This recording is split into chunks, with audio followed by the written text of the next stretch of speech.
Hey everybody, and welcome to Let's Look at InFlux. I'm pleased to be bringing you not a look at of a game that is actually out for once. I'm going to be bringing you a look at a game that is a work in progress right now, but it is available on Steam Greenlight, not for purchase, but for voting in order to get it distributed on Steam. In any case, this is a exploratory slash puzzle game where you play the role of a single luminous sphere that has apparently crash landed on this somewhat otherworldly but simultaneously Earth-like island. There's a lot of elements of other games within this game, at least as inspirations, I think, that I'm going to talk about as we get in. But why don't we just load it up first? Because one of the strengths of this game is that it is very easy to kind of get a feel for what goes on in this game once you see it in motion. And we are going to have the closest thing this game has, at least in its current state, resembling a cutscene when we get started here. Keep in mind, this game is as much a kind of Proteus game as it is a Portal. It's a game that is definitely about getting in the atmosphere of the game and, you know, the mood, the tone that the game is trying to convey.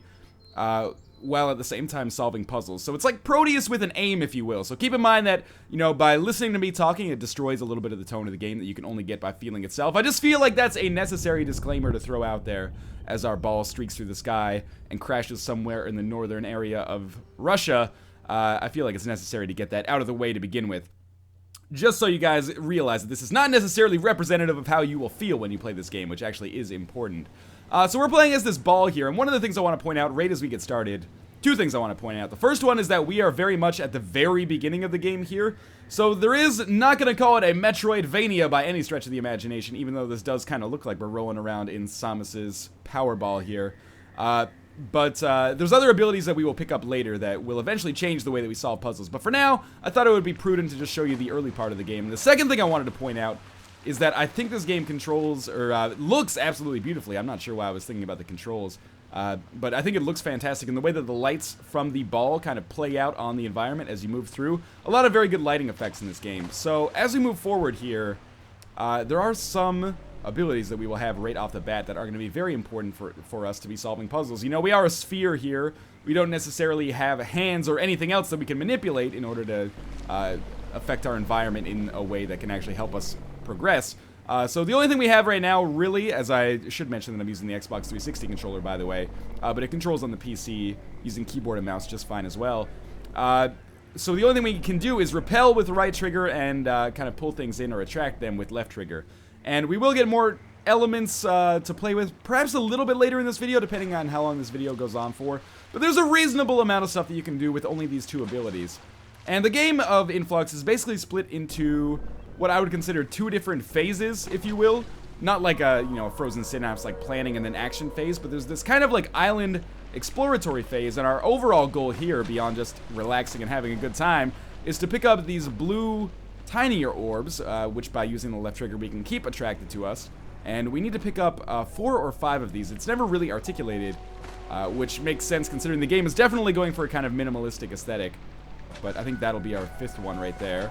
And what we eventually want to do with these is carry them with us and deposit them in front of what I'm basically going to refer to as a test chamber here, for lack of a better word. Basically, these structures litter the island, and we have to bring these energy balls here into what is essentially a key in the form of this kind of like globe here. The balls will go inside of that, and then we will be sucked into the test chamber where we will have to solve a puzzle. Now, there might be some frame rate issues as we just get involved here at the very beginning.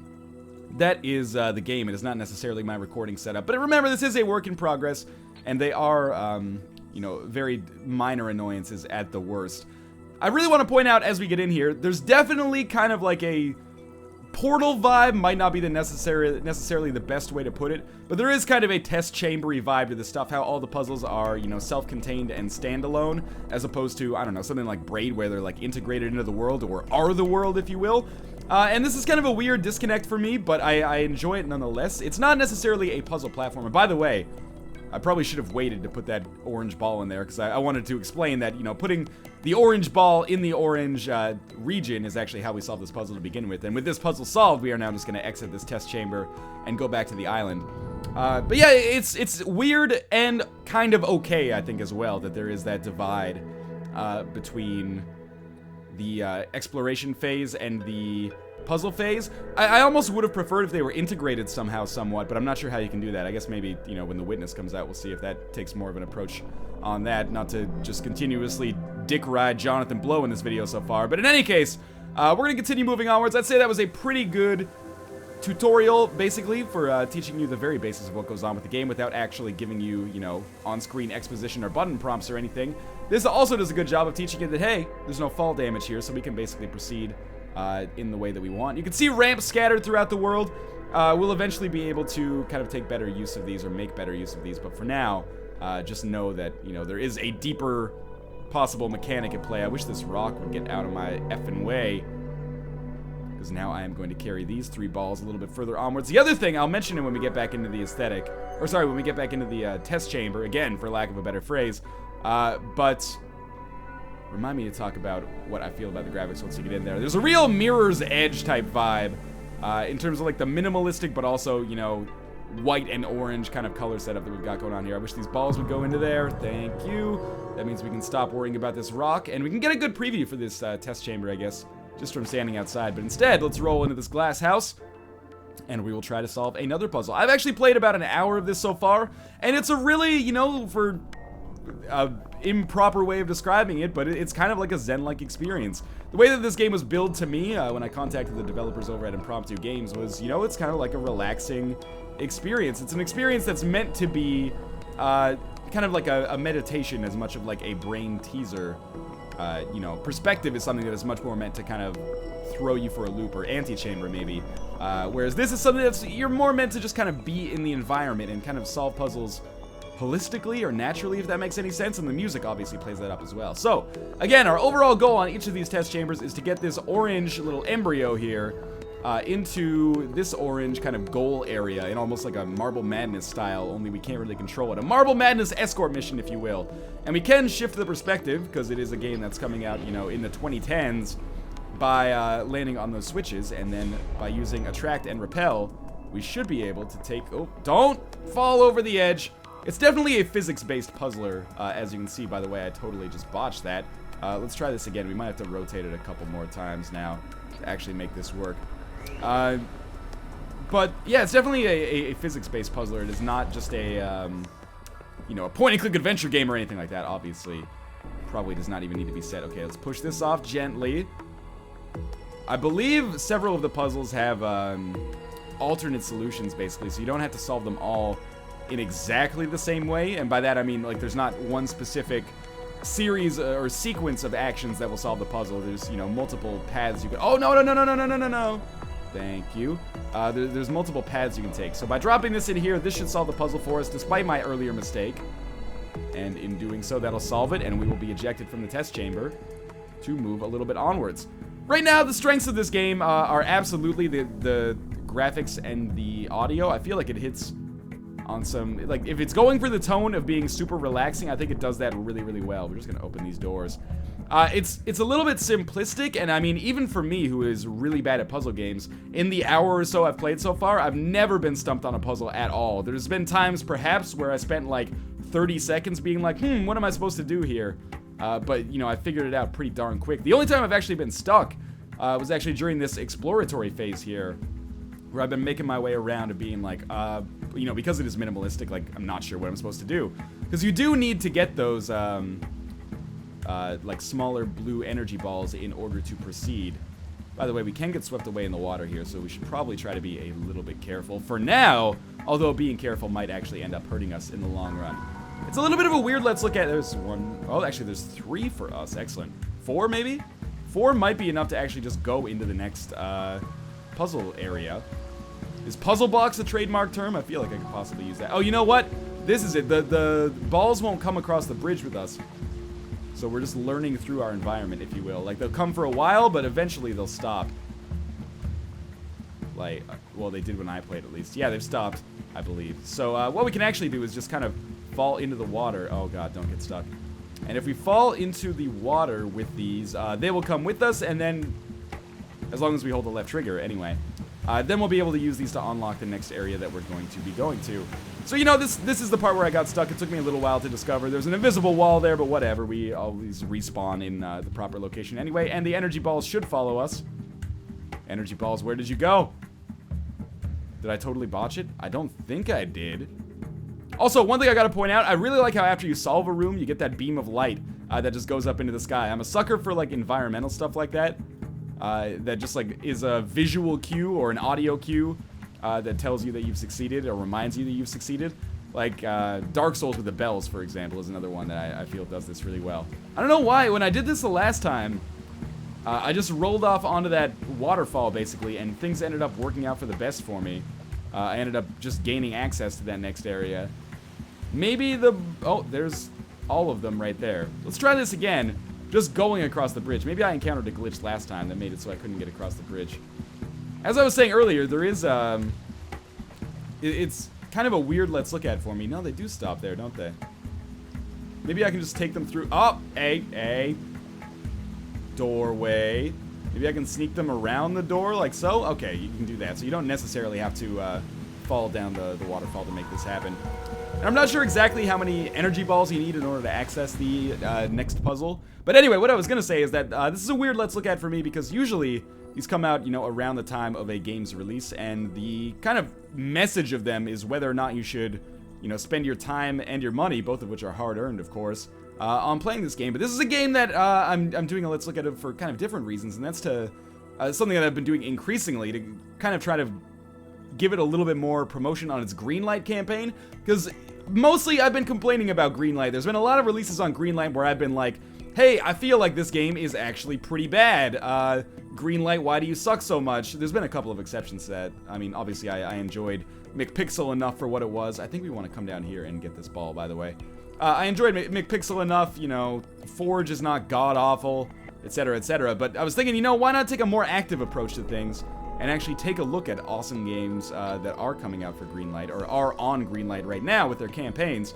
And maybe awesome is kind of a stretch given the state that the game's in right now, but this is a game that I could definitely see myself, you know, paying $10 for on Steam and spending an evening or two with and enjoying myself.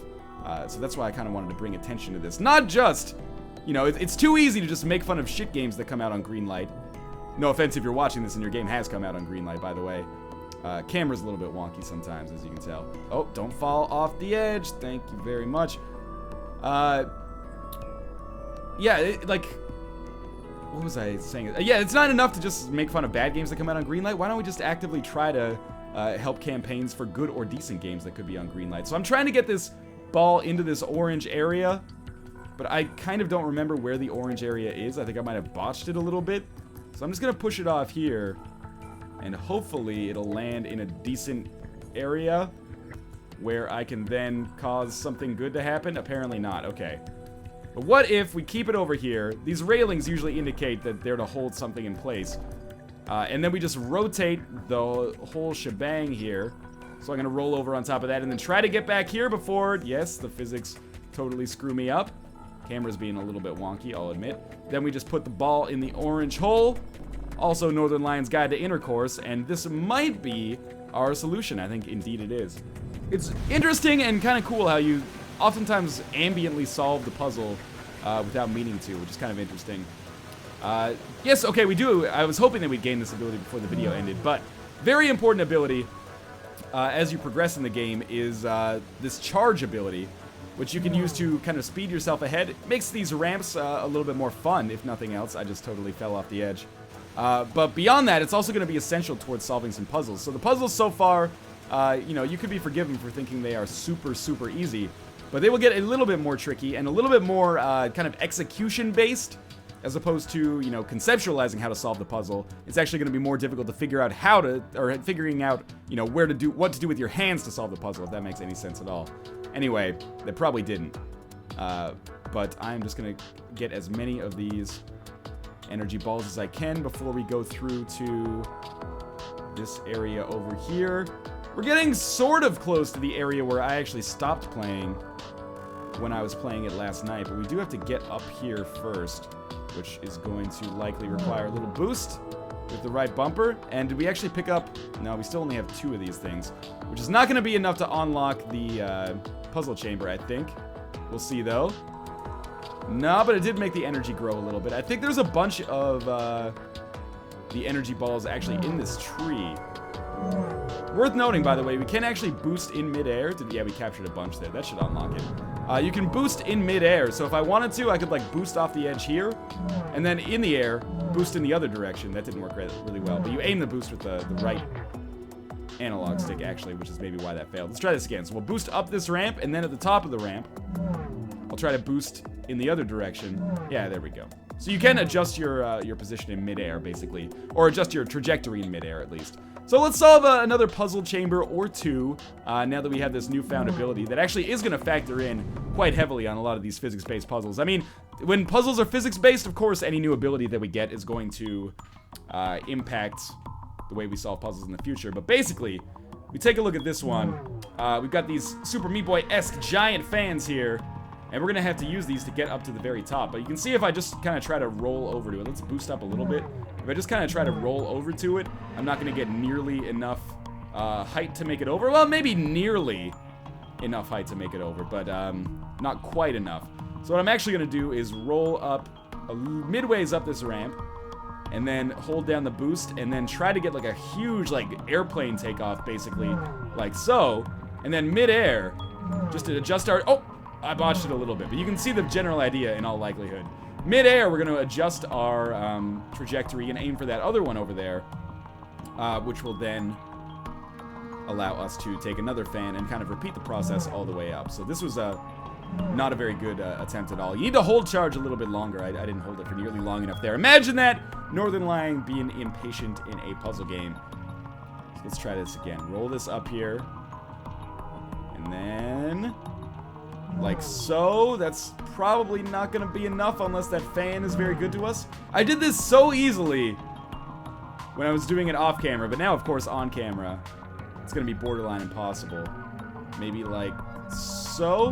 Yeah, that seems better. Okay. And then botch it immediately. Let's try this another 36,000 times. I realize that I have to hold RB to charge, game. Don't patronize me. You know I am a professional. There we go. We managed to get and stay on there. Now can we just take the fans up? Or do we have to boost again? No, we can just take the fans up at this point. Alright, so let's fall all the way down. Come back all the way up. Might have to be a little bit smoother than that.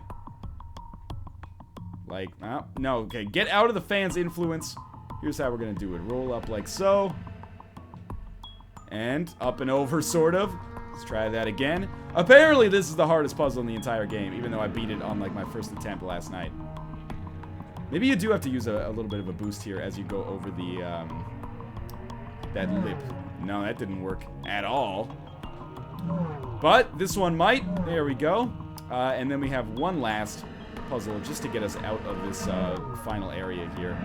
So let's just let the fan push us up a little bit. And then we should just be able to boost out. Alright, thankfully the game gave us a little bit of leeway there, I would say, with where we hit it. And then we just have to roll off the edge. But I don't remember what direction we're supposed to roll off in. Again, occasional frame rate issues when the game kind of loads into a new environment. Whatever, let's just fall off the edge here. I think this is a new area for us. Again, I love the beams of light that kind of gives you a visual indicator of your progress and success so far. Let's do one more of these, which will probably only take a few minutes. And then I'll talk overall about my impressions of this game, although I think that's kind of redundant at this point. My impressions of this game so far are positive, especially considering that it's in development. I know there's been games similar to this in the past, you know. The Ball, for instance. It's not totally similar, but it has a fairly similar concept. As we are loading into a new area of the environment here. But this game's a lot of fun to play. It's very relaxing. It looks absolutely beautiful. And I'm not even playing it with great settings on right now. But it looks fantastic. Sounds good. It's a meditative experience, if you will. I don't think it's the best puzzle game I've ever played, but I certainly think it's worthy of garnering a vote on Greenlight if it looks like the kind of thing that you are into. And apart from like the fact that I'm playing the game right now, I have no idea about like the distribution model for this game. I have no idea how much it's going to cost. I have no idea where you're going to be able to buy it if it's not available on Steam, presumably at the very least the developer's website. But yeah, apart from all of that, all I know is that it's still being worked on right now, and there's a green light campaign, and I like it. The question is, where the heck do I go next? I've been in this position before, basically being like, okay, well, I don't really understand what to do. But again, that's kind of part of the, maybe not the draw, but part of the experience.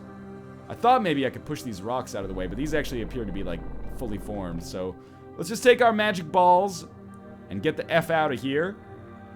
Of course, the meditative aspect of the game contrasted with my somewhat abrasive nature to censor myself, I guess. Let's check out what we got. Maybe it's this area over here. Usually you can kind of follow the torches on your way, but I think this is just going to lead to me falling off the edge, actually. Maybe I have to boost through those rocks back there, or maybe I have to go in a completely different direction. In any case, we will see momentarily which one of those is the correct course of action. So let's get ready. Gear up for impact here. And try this again. No. Okay. I did get past this point. Like, I did at least a few more puzzle chambers when I was playing myself. So now it's just a matter, I guess, of actually, you know, finding out where that next puzzle chamber is. And I'm assuming it's not over here because this is where the last ones were. Oh, yeah, let's just fall off the edge there. And that is obviously where we just came from. Again, the frame rate's getting a little bit wonky here, but, you know, work in progress. It's loading in new areas. I guess that's to be, it's understandable. So if we came out from that place up there, maybe we want to go to the right instead by all of these trees. And indeed, this does appear to be the right way. Once you find torches, you usually know you're going the right way, especially if there's a lot of open space for you to kind of move into. And we still have 4 of these following us, which might be enough to just open the test chamber all by itself, or all by themselves, I think. I know it's supposed to be relaxing, but I feel the need for speed right now as I go down this hill. Hopefully we will get a chamber up here. Yes, indeed we do. And this will be the last one that we'll do over the course of this video. I hope it's the one that I'm thinking of, which, if so, means it's going to be a little bit more complex. I don't think it is, but that's okay.